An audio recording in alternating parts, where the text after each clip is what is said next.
retail and hospitality today. In fact, that's probably, we've gone from a world where Macy's was an anchor to where food is an anchor. It's just changed that quickly. You know, whatever you can, you know, not do on the internet but can only do in person. It's hard to eat a hamburger on the internet.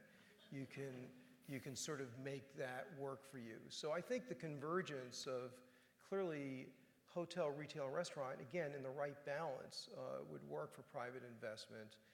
The key becomes, how do you make that extraordinary in light of the public investment that we are trying to install? Because someone said it earlier, you know, the features of a great public space can really support tremendous private return. And that would be the equation we try and capture here. So what that mix is going to be, I think, is going to be a function of what the buyer submits for discussion based on their understanding of the marketplace. But equally, we know our community well. We understand the demographics here. And I think we should be able to figure out with that buyer what really can work, how much of it, where it should be, and when it should be installed. Great. So that's kind of the questions I've covered, and I thought maybe we'd go through and have some quick closing comments. I really appreciate everybody coming here tonight. It's a great crowd. This has got two entities videotaping this, so it's going to be widely available for viewing for those of us that couldn't be here tonight. I guess what I'll say is just reiterate the whole reason that I wanted to have this, and other people encouraged me to do this, is to start this education process, right? As opposed to just, you know, passively sitting around waiting for another project to come and trying to figure out what to do. I really think since the public has such an active role in what ultimately happens here, the smarter we are going into it, the more likely we're going to get what we want out of it. So that, and just learning about these other areas that are they start off very similarly. I remember when we started figuring out we should get a significant park here, we learned that all these big, beautiful venues, whether it was up in Crissy Field in San Francisco, or Richard talking about Chicago, or Ben's project, they all start with a crazy idea and no money. And through, you know, persistence and leadership and sticking to it, they ultimately end up getting done. If either of those fall apart, then obviously, you know, something else is going to happen. And we've certainly seen that happen.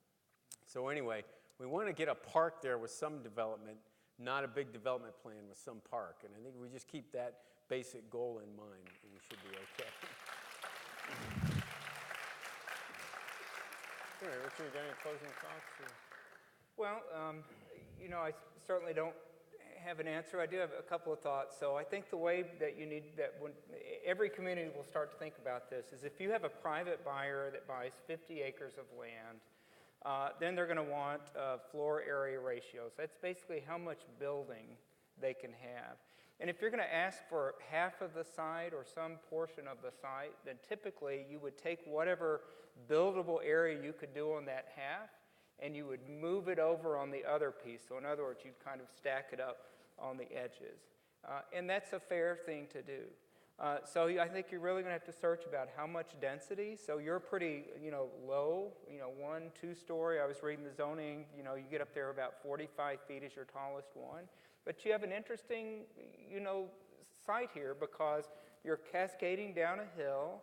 You have some pretty tall building, you know, the power plant structure. You don't really see it as you approach from the east. It's kind of nestled in there. And some of your biggest buildings in the community, like the Ramada, the hotel, Crown Plaza, I think, you know, that's a 5 or 6 story. That's getting up there and all. You have the 1940s, you know, power plant. Those are pretty tall buildings, yet they don't seem overwhelming. So I would look to take clues from kind of the taller buildings that are there, kind of understand how that could nestle into the landscape so it's not this big weird thing that's landed from out of space there, and just trying to get a sense of that.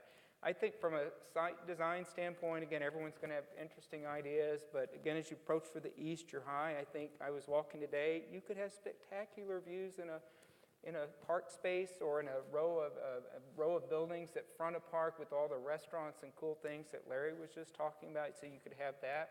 Then I can imagine going into a space with the old Salt Lake and the picture I saw and the idea of going down and being very immersive down in there so you're not related to the ocean. It's very, very different.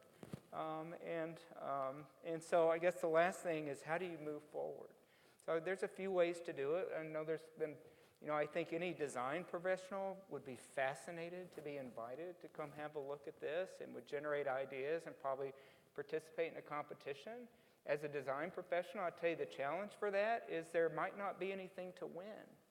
It may be an ideas generating thing, and it's going to take you, and you're going to have to put the pieces you like together. So that's a little bit of a challenge, but it would generate some really interesting ideas. I guess the other way, I've seen it is you kind of get consultant team and meet with the community, and you start to go through a process to understand these relations I just talked about, density and use, and develop kind of a framework and a vision, and then work with the property owner or put it out there as your vision would be the other way. So you'll have to figure out what's right for you. It probably could be a mix of both. Okay, thank you. Ben, do you have any comments? I would agree with Richard 100%. One thing, it's a little secret, but architects and designers can't help themselves but design. So as soon as you mention competition, there may be money at the end of the day, or there may not, but we'll still pour our blood and guts on the table and show you some ideas. Another kind of just important thing is there's simple things about nature, the laws of gravity that cannot be redefined. Water will not flow uphill. The wind blows in a certain direction, whether we like it or not. It's really important to be sensitive to those environmental components that you've all come to appreciate being here in Redondo Beach. I think also the sense of what's possible. And with a lot of these habitat projects, you say, oh, we're going to restore a wetland, but what does that really mean? Which animals are you really designing that for? And when you find that, you really kind of begin to be amazed. The roofs of all these buildings could be all living roofs. That could be part of the requirement, that you could put into policy. How do you really design this with a sense of specificity so that this is not like any other place in the world? Also, just to kind of put in perspective what Richard was mentioning about FAR, which is floor area ratio, is, you might develop or find a certain development sort of capacity the developer might be interested to invest on. That could be many sort of shorter buildings spread throughout the site. So it might leave 30% as park space, which I think is clearly not what Mayor Brand is advocating for.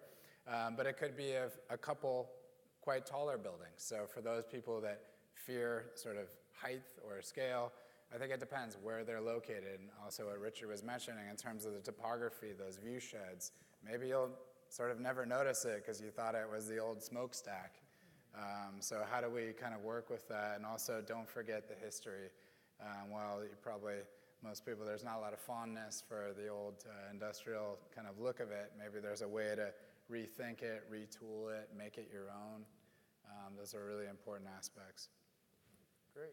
Larry, you getting? Yeah, just in short summary, after working on public-private transactions for 40 years in many, many communities, I'll say this, that the communities that get what they want do it because they know what they want. And I think the process of discovery that we're talking about, the alternatives, they're key, because out of that discovery process has to come a vision that the community can get behind. It has to become a platform for success that really paves the way to go get the funding, get the level and quality of design, and get the private sector to help us deliver something that we could all be proud of and enjoy. But if you don't know fundamentally where you want to go with this piece of property, then you'll probably go nowhere.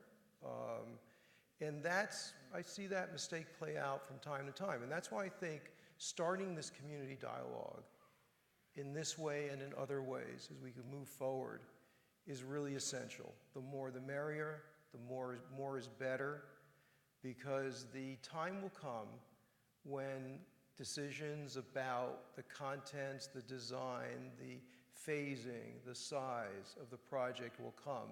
It'll hit this community, and if it disintegrates into dissension, then probably we'll end up where you can end up. We've seen that in the waterfront. But if there's enough collaboration and transparency about the solutions, and there's a significant effort to stay together and make it work, then we'll find the money.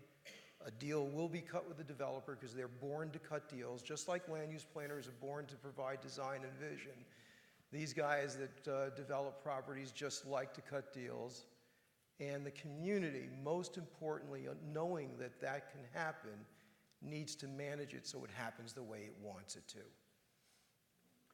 Well, that's a great close, Larry. I want to thank all you guys for coming. Thank you guys for coming. Yeah, if you want to look at it again or share it with your friends, you'll see it online soon. Thanks.